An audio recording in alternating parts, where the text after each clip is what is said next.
Good evening, students. So welcome to another session. So we have started off with a topic called as genetic disorders. So under genetic disorders, we have been taking up with, or we have been looking up with a topic called as gene disorders, right? So in a couple of sessions back, so we started off with gene disorders, and gene disorders, as we have said, we have classified them into two different categories: autosomal gene disorder as well as the X-linked gene disorders, right? So under autosomal gene disorders, again, we had autosomal dominant and autosomal recessive gene disorders.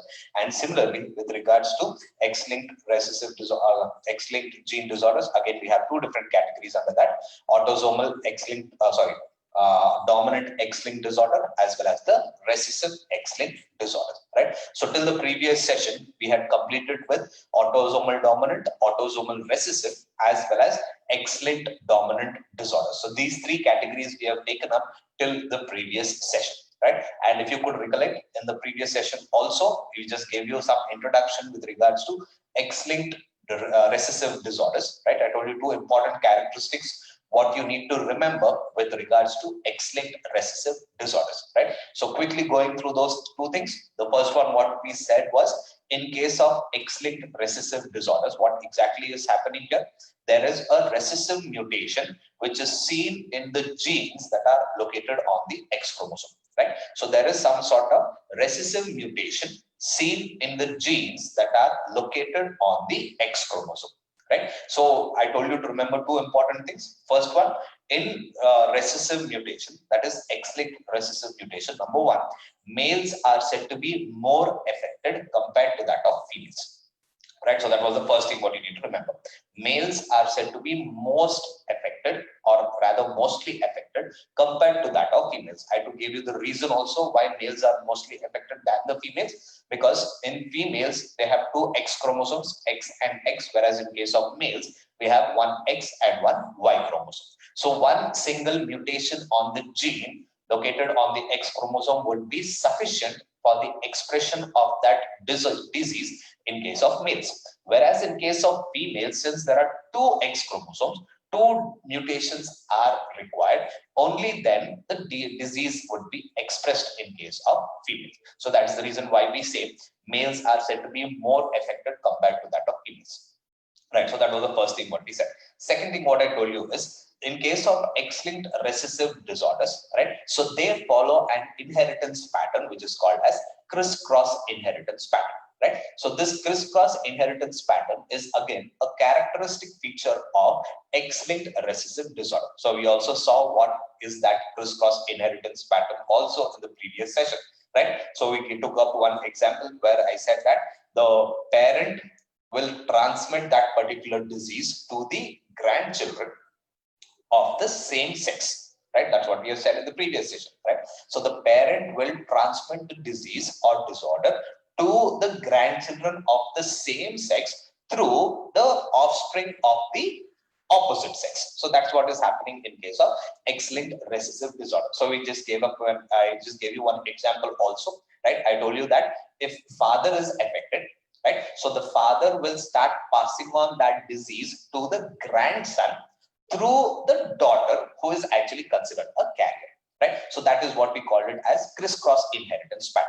So two important things I told you to remember in the previous session with regards to X-linked recessive condition.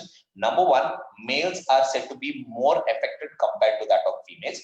And number two, in case of X-linked recessive condition, the inheritance pattern is always said to be a crisscross inheritance pattern, right? So those two are the things what we have. So in today's session, let us begin with a few examples with regards to X-linked recessive disorder, right? So we'll be taking up a couple of disorders and we'll see how exactly those disorders are being transmitted from one generation to other generation, and we'll also get into the details of those particular diseases. So let's begin with the X-linked recessive disorders. So the X-linked recessive disorders, right? So under the X-linked recessive disorders, the first one what we are going to take up is called as color blindness, right? It is called as color blindness. So what exactly is this color blindness all about, right? So whenever we talk about color blindness, right, so we say that humans have the ability to perceive different colors, right? So humans have the ability to perceive different colors. And the reason for that also, we are very much sure it is because of the retina, or rather the cone cells that are present in the retina of the eye. So because of the cone cells that are actually present in the retina of the eye, the human eye has the ability to perceive different colors.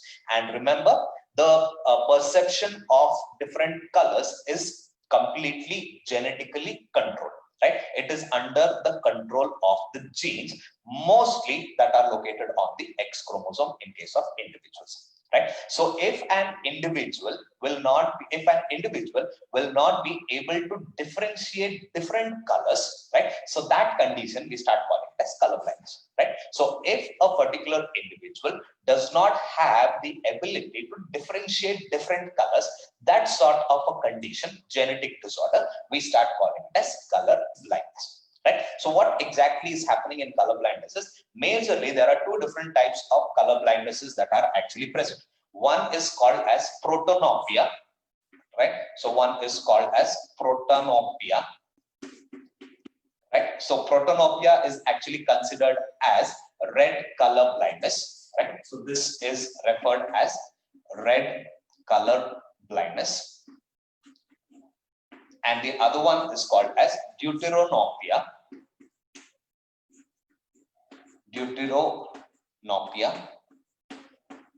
Right? So this deuteranopia is considered as, or it is referred to as, green color blindness.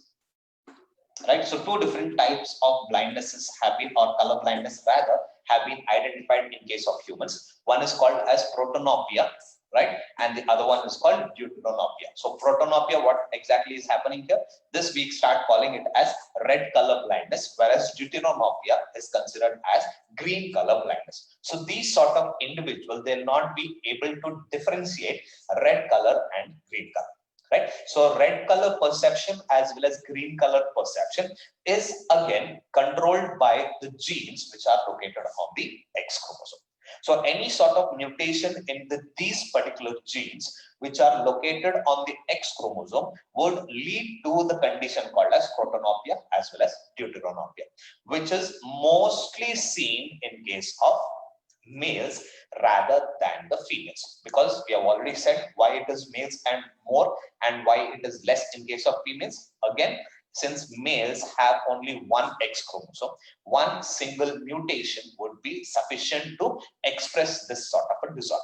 Whereas in case of females, since there are two X chromosomes, two types of mutation, or rather two mutations are required for the expression of that particular disorder, right? So that is why males are said to be more affected than the females. So with regards to color blindness also, the same would be applicable here. So the males are said to be more affected to color blindness rather than the females, right? So in case of males, if we see, right, in case of males, if we see, when we say the males are normal, right, so they have normal X and Y chromosome, right? So this is the normal condition. If the males are colorblind, right, if the males are colorblind, that shows that there is a mutation on the gene that is present on the X chromosome, right, and the Y chromosome is said to be normal. So this is the condition what we refer to as a colorblind male. Similarly, in case of females, if we see, right, in case of females, if we see, when we say the females are normal, there are two different possibilities seen here for a normal female. Either the female is completely normal without any mutation on the X chromosome. So both the X chromosomes or both the genes are said to be normal. Whereas there is one more condition also possible where there is mutation on only one gene of only one of the X chromosome, whereas the other gene present on the other X chromosome is said to be completely normal. So these two are the conditions which denote that the females are said to be normal. So this sort of individual, we start calling her as carrier for this particular disease called as color blindness. So when we say the female is colorblind, that shows that there is mutation on the gene present on one of the X chromosome. Similarly, there is another mutation also on the other gene present on the X chromosome. So this would indicate the colorblind condition of the female individual and the colorblind condition of the male individual, normal condition of the male individual and normal conditions of the female individual. So these two together are actually considered as normal, right? Whereas if there is mutation on one of the X chromosome, that sort of individual we start calling her as a carrier for that particular disease, right? So this is what we have with colorblindness. Now, let us take up a few inheritance patterns. Let us take a few crosses and see how this disorder called color blindness is being transmitted from generation to generation. Several times questions have been asked based on these crosses. So you need to know what would be the offsprings if two different individuals having different combinations are actually crossed together. So that will take up now. So we'll see how exactly the process of transmission of this disorder is happening, right? So in the first cross, let us consider that, right? In the first cross, let us consider that the female is colorblind. So we are talking about the first disorder here, which is colorblindness. And in the first cross, what we are going to take up, right? In the first cross, what we are going to take up, let us consider that the female is colorblind. Right, so the female is colorblind and the male is said to be normal. So this is the first cross we take up, and we'll see what sort of offsprings do they produce. First condition, female is colorblind and a male is said to be normal. So writing down the genotypes of this, when we say colorblind female, so there are two X chromosomes where both the X chromosomes are said to be mutated. Right? When we say male is said to be normal, so there is no mutation at all. So there is normal X and Y chromosome. Right? So what sort of gametes do they produce? So they will start producing two types of gametes. Both will be of the same type again. And here also two different types of gametes. One will be X and the other one will be Y. So when we start making the cross, so let us do the Punnett square here, and we'll see what sort of offsprings do they have. Right? So let us put males here. So X here and Y here, which are both normal. And here mutated X chromosome, mutated X chromosome. So when we start making cross, so it would be X dot and X here. Right? Second condition again, X dot and X here. The third one again, X dot and Y here. The fourth condition again, X dot and Y here. Right? So these are the genotypes of the offsprings what we have obtained. Right? So when we start talking about the phenotype here, whether the disease is being expressed or not. First one is a female here. There is only one mutation seen. Since there is only one mutation seen, this individual will be a carrier here. Right? Second one, mutated X chromosome, mutated gene present on the X chromosome, Y chromosome is normal. So the male here will be affected. Right? So male is said to be affected. Right? So the male is affected here. The third condition again, mutation seen on only one of the X chromosome, whereas the other X chromosome is normal. So here this female will be again a carrier. Right? So this will be a carrier female. And the fourth one again, male chromosome. So there is a mutated chromosome present here, mutated gene present on the X chromosome. Y chromosome is normal. So this again would be a male, and the male would be affected.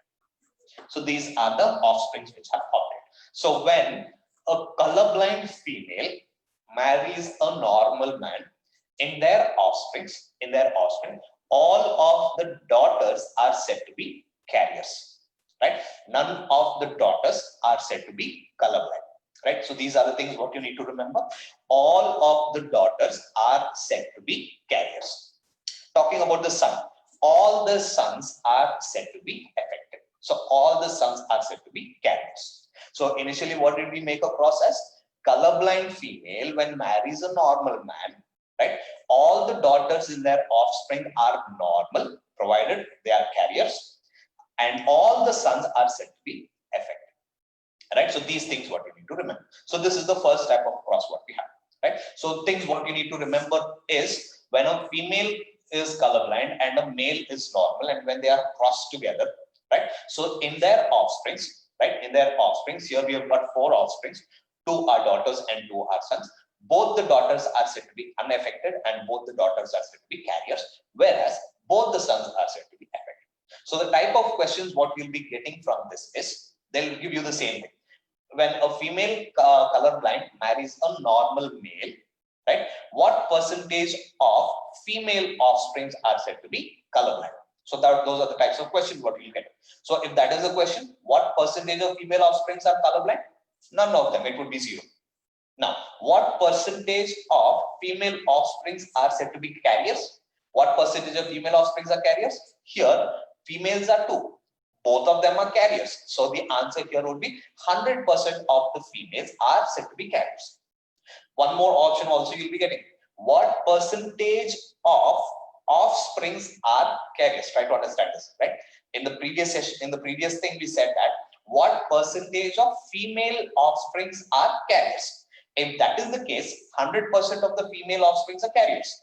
But now what I'm telling is, what percentage of offsprings are carriers? So if that is the case, what percentage of offsprings are said to be carriers here? It is 50% of the offsprings are carriers, whereas the remaining 50% of the offsprings are said to be males and they are said to be affected. So those are the sort of questions what you'll be getting related to this. So you need to be very clear what sort of question has been asked, whether they are talking about all the offsprings in the F1 generation, or whether they are talking about only the female offsprings in the F1 generation, or whether they are talking about only the male offsprings in the F1 generation. So you need to be very clear while understanding the question. Based on the question, you need to start answering that particular question. So this is what we have with the first cross, where the female is colorblind and the male is normal. So if this is the crossing, right, all the female offsprings that are produced are said to be normal and they are said to be carriers, whereas all the male offsprings who are produced are said to be affected. This is what we have. So let us take up with the second cross now. In the second cross, what we do is, let us consider the female to be a carrier, a female to be colorblind. So in the second condition also the female is colorblind. So this colorblind female marries a colorblind male. So the male is also colorblind. So what happens when a female and male both are said to be colorblind? So the genotypes here would be X dot here when crossed with X dot Y here, right? So these are the genotypes of the parents. So the gametes what we get here would be X dot here. Here again it would be X dot and Y. So these are the gametes that are obtained. So when we start making the Punnett square now, so what do we get through this Punnett square? So the males would be put up here. So it would be X dot and Y, right? And females X dot, right? So this is what we have with the females. So when we start making the cross, this X and this X, so both will have the mutated gene on both the X chromosomes. So here X mutated X chromosome and Y. So here also both the X chromosome will have the mutated gene, and here also they have this, right? So talking about the phenotypes now, we've got the genotypes. So talking about the phenotypes, what would be the phenotype here? This would be the female, and the female would be colorblind. So we'll just write it down as CB here. The female will be colorblind, and this is again a male. The male also would be colorblind. The third one again female would be colorblind, and the fourth one is a male, and the male also would be colorblind, right? So when a father is colorblind and the mother is colorblind, and then both are crossed together, all the offsprings would be colorblind. Both the females obtained here are said to be colorblind. Similarly, both the males obtained here are also said to be colorblind. First case, when a female colorblind marries a normal male, right? When a colorblind female marries a normal male, in their offspring, all the females are said to be carriers and all the males are said to be colorblind. Whereas in the second case, what we have seen is, when a colorblind female marries a colorblind male, all their offsprings would be colorblind. All the females are colorblind. Similarly, all the males are also said to be colorblind. This is what we have. Let us take up with the third condition now. Right? So let us take up with the third condition here. Right? In the third condition, let us consider the female to be a carrier, right? So a carrier female So the female is carrier, and this carrier female is crossed with a normal male. So the male is said to be normal. So this is the third condition what we have. When a carrier female marries a normal man. So what would be the genotype here? Since it is carrier, one of the genes on the X chromosome is mutated. One of the X chromosome is said to be mutated, whereas the males are said to be normal, X and Y. So talking about the gametes here, so it would be X dot here and X, and here the gametes would be X and Y. Right? Now when we start doing the Punnett square for this, right? So when we start doing the Punnett square, so what offsprings do we get here? So here, as usual, let us put the males here, X and Y, right? And here we would have the females where one of the X chromosome is mutated and the other X chromosome is said to be normal, right? So when we start making the cross, mutated X chromosome with a normal X chromosome, right? Mutated X chromosome with a Y chromosome, two normal X chromosomes here, and one normal X chromosome and one normal Y chromosome here, right? So let's talk about the genotypes. The first one, since both are X, it is the female, right? So since only one chromosome, one X chromosome is mutated, right? So this individual will be a carrier. Second one, X and Y chromosome, this individual will be a male, right? Since the X chromosome is mutated, this male here would be colorblind. The third condition, both X chromosomes, so this would be female. And since there is no mutation in any of the X chromosome, this will be a normal female.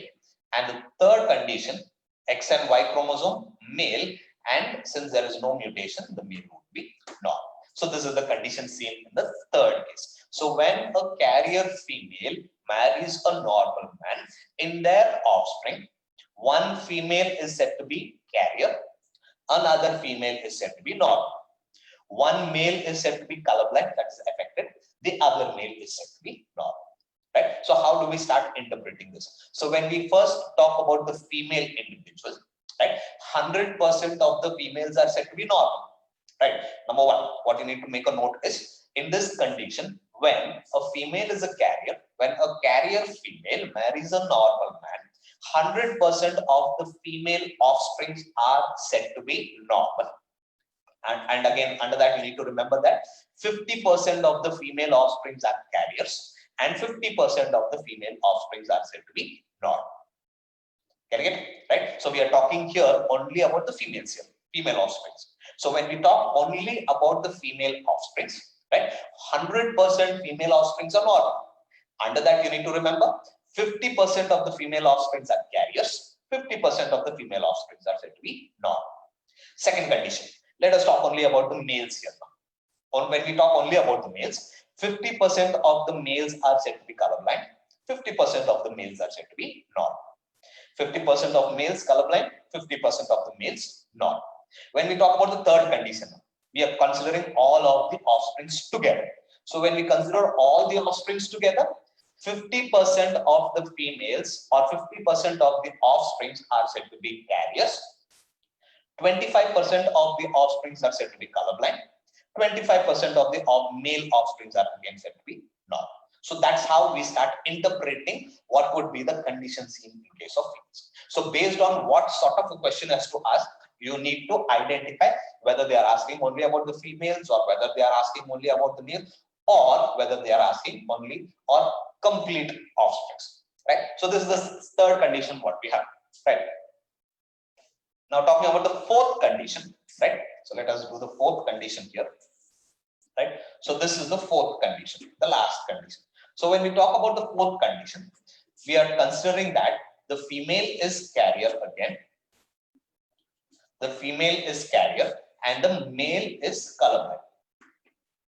So what happens when the female is carrier and male is colorblind, right? So what happens when the female is carrier as well as the male is colorblind? So the genotypes, if we see, it would be X dot and X, right? Here it would be again X dot and Y, right? So we know what would be the gametes here. So directly we'll get into the Punnett square. Right? So talking about the Punnett square, the male gametes will be here X dot and Y here. The female gametes X dot and X here. So when we start crossing them, what would be the condition here now? This would be X dot here. Both mutated genes present on both the X chromosome. Here, mutated gene on the mutated X chromosome and Y chromosome would be normal. Here also, mutated gene with one X chromosome normal, and here normal X chromosome and normal Y chromosome. So this is the condition seen in the fourth case, where the female is colorblind and female is carrier and the male is said to be colorblind. So talking about the genotypes now, the first one, the female is seen here and the female is colorblind. Second case, it is male here, male is also colorblind. The third condition, it is female here and the female is a carrier. And the fourth one is a male here and the male is said to be normal. Right? So these are the conditions that are seen in case of the offspring seen in the fourth condition, where the female is carrier and the male is said to be colorblind. So in this case, one of the female offspring is colorblind and one of the female offspring is carrier. So 50% of the females are said to be colorblind, 50% of the females are said to be carriers. Similarly, 50% of the males are said to be colorblind, 50% of the males are said to be carriers. Right? So this is what we have. So when we have to put it everything together, combining all the males as well as the female offspring, 50% of the offsprings are said to be colorblind, whereas 50% of the offsprings are said to be normal. Again, when we say 50% of offsprings are normal, 25% are said to be carriers and 25% are said to be normal. So this is how we start interpreting what happens when two different individuals in two different conditions are crossed together. So the first condition what we saw is colorblindness, right? When a colorblind female marries a normal male, right? In their F1 generation, their progeny will have 50% carriers and 50% affected. Among the 50%, those 50% carriers will be female individuals and 50% of the affected offspring would be the male individuals. Second condition what we took up is a colorblind female marries a colorblind male, right? So both the parents are colorblind. If both the parents are colorblind, definitely all the offsprings would be colorblind. 100% of the offsprings are said to be colorblind. The third condition, when the female is carrier and the male is normal, right? When the female is carrier and the male is normal, what would be the condition then, right? 50% of the females are said to be carriers and 50% of the female offsprings are said to be normal. Similarly, 50% of the males are said to be colorblind, 50% of the males are again said to be normal. So overall, if we see combining all the offsprings together, 50%, or rather we can put it this way, 25% of the offsprings are carriers, 50% of the offsprings are said to be normal, and 25% of the offsprings are said to be colorblind. The fourth condition, the last condition when we see, when a female is a carrier and the male is colorblind, right? When the female is carrier and the male is colorblind, what would be the offsprings, right? So females, 50% of female is colorblind, 50% of the female is carrier. Similarly, 50% of the male is colorblind and 50% of the male is again a carrier, right? So this is how this particular disorder called colorblindness is being transmitted from generation to generation. So if you observe in all of these conditions, majority of the cases you will find that the males are said to be more affected compared to that of females. So when are the females affected? In the first condition, none of the female offsprings are affected. In the second condition, since both the males and females are affected, definitely the female offsprings are affected. But if you see in the third condition, when mother is carrier and father is normal, their offspring, all the females are said to be normal, whereas one of the male is said to be colorblind. In the next condition also, if you see a carrier female and a colorblind male, right? Only then the female is affected, right? So if you consider this way also, right? The X-linked recessive disorder, right, is more prevalently seen in case of males rather than the females, right? So this is the first disorder what we have under the head X-linked recessive disorder, right? I hope all are clear with this sort of a disorder, right? So let's move on into the second disorder for today, right? Which is again another example what we can take with regards to X-linked recessive disorder, right? So the second disorder what we'll be talking under X-linked recessive disorder would be hemophilia. The second condition is called hemophilia.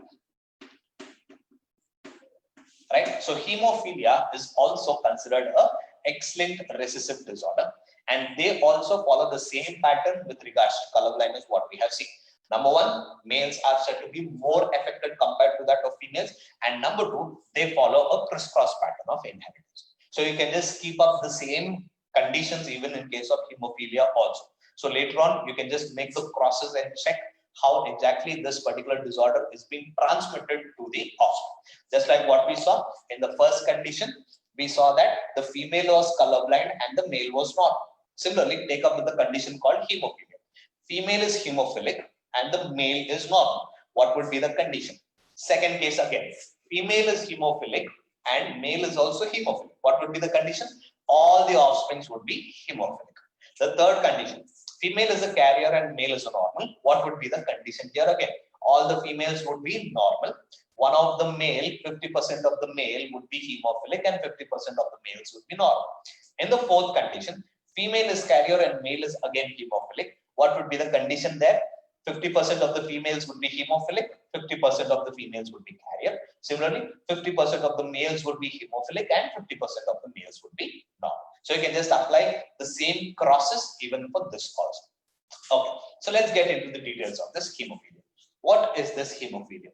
Hemophilia is again, as we have already said, an X-linked recessive disorder caused due to mutation, a recessive mutation, right? It is caused due to a recessive mutation present on the gene located on the X chromosome, right? So there are other names also given for hemophilia.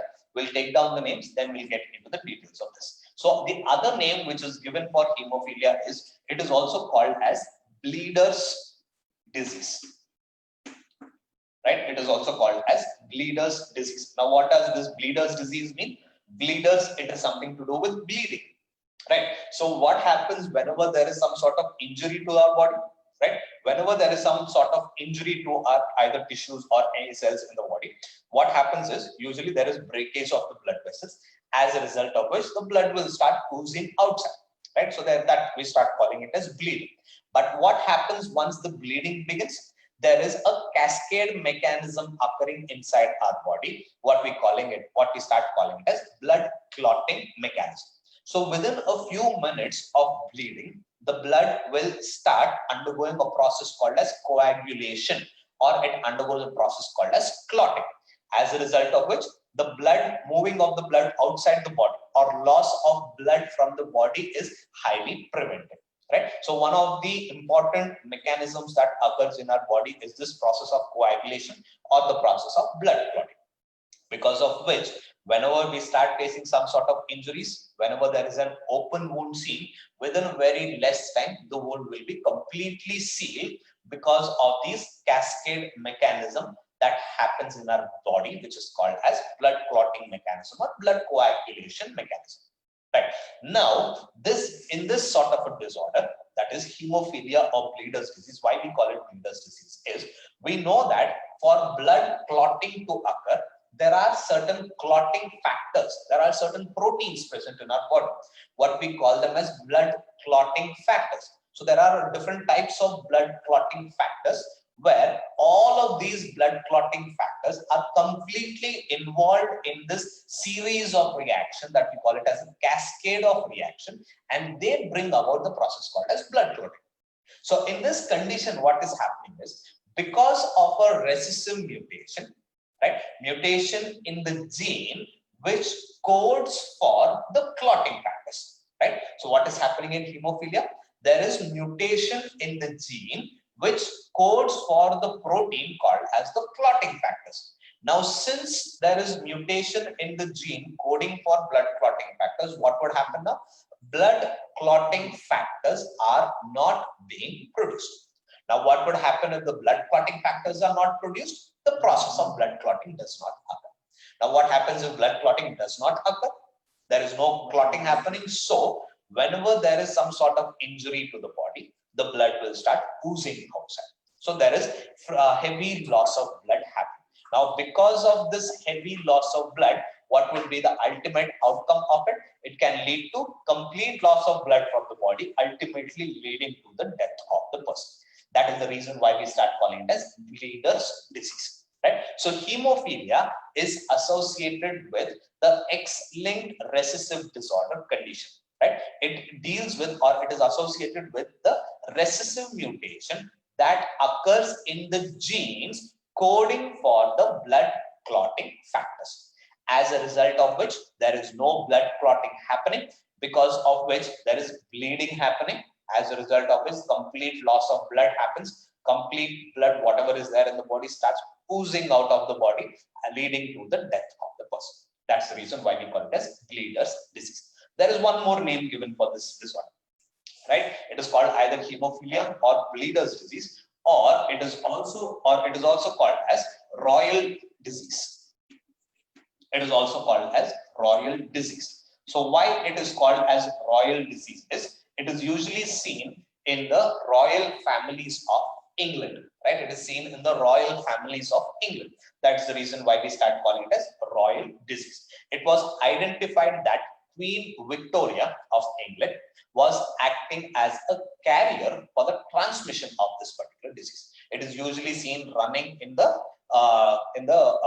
families or in the royal families of England, where Queen Victoria was actually considered as a carrier for this disease. So that's the reason it has been termed as royal disease. So three names what we have: one, hemophilia, right? Second one is bleeder's disease, and the third one is royal disease, right? Now, when we talk about hemophilia again, we actually have two different types of hemophilia, right? So we can classify hemophilia into two different categories, right? So we would classify hemophilia into two different categories, of which the first one is called as hemophilia A and the other one is called hemophilia B. So first one is called hemophilia A. Right? So the first one is called as hemophilia A. So this hemophilia A is caused due to mutation in the gene which codes for a blood clotting factor, which is called clotting factor number 8, right? Factor number 8, right? So if there is a mutation in, right? If there is a mutation in the gene that is responsible for coding this blood clotting factor number 8, then we start calling it as hemophilia A. Right? So this blood clotting factor 8 is also called as anti-hemophilic factor. It is also called as anti-hemophilic factor. Right? So now, due to the mutation in this particular gene, that is anti-hemophilic factor gene, what is happening now because of that mutation? Factor 8, that is anti-hemophilic factor, is not being produced. If this factor is not being produced, again there is bleeding happening. There is no blood clotting happening. Right? So this condition we start calling as hemophilia A if there is mutation in the gene coding for blood clotting factor number 8. Second type of hemophilia what we have is called as hemophilia B. It is called as hemophilia B. So this is the second type of hemophilia what we have, which is called as hemophilia B.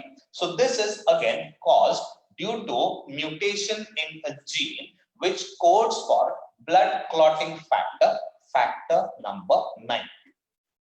Right? So blood clotting factor 9.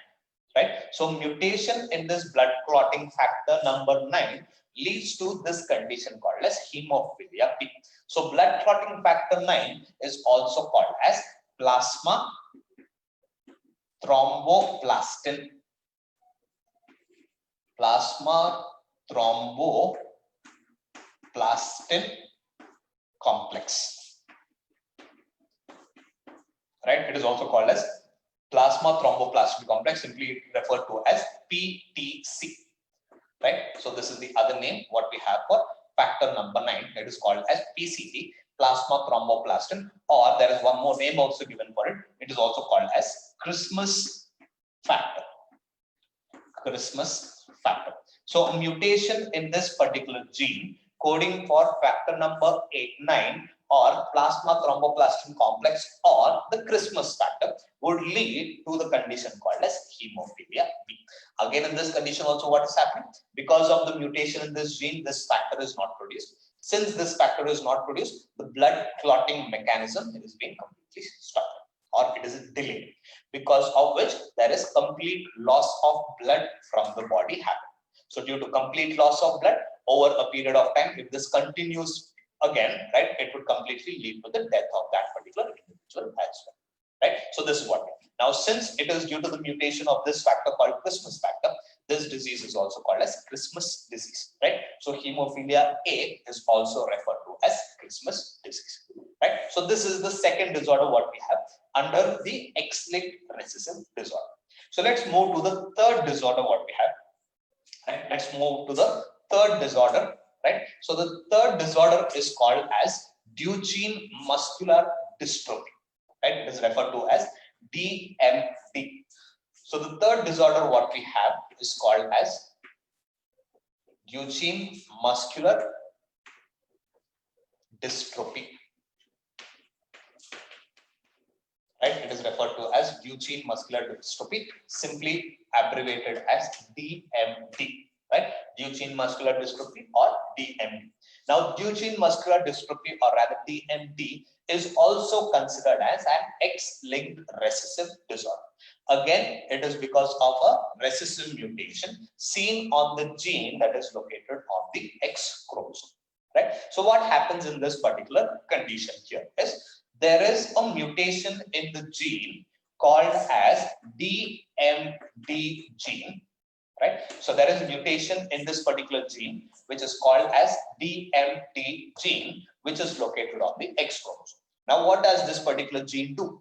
This gene is responsible for, right? This DMD gene is responsible for synthesis of a particular protein called as dystrophin. Right? It is responsible for the synthesis of a protein called as dystrophin. Right? So this dystrophin is one of the predominant proteins which is produced in the skeletal muscles. Right? It is one of the predominant protein which is actually produced in the skeletal muscles. Now, for the proper functioning of the skeletal muscle, this protein is very, very essential. Now, what happens in this condition, in this disorder called DMD?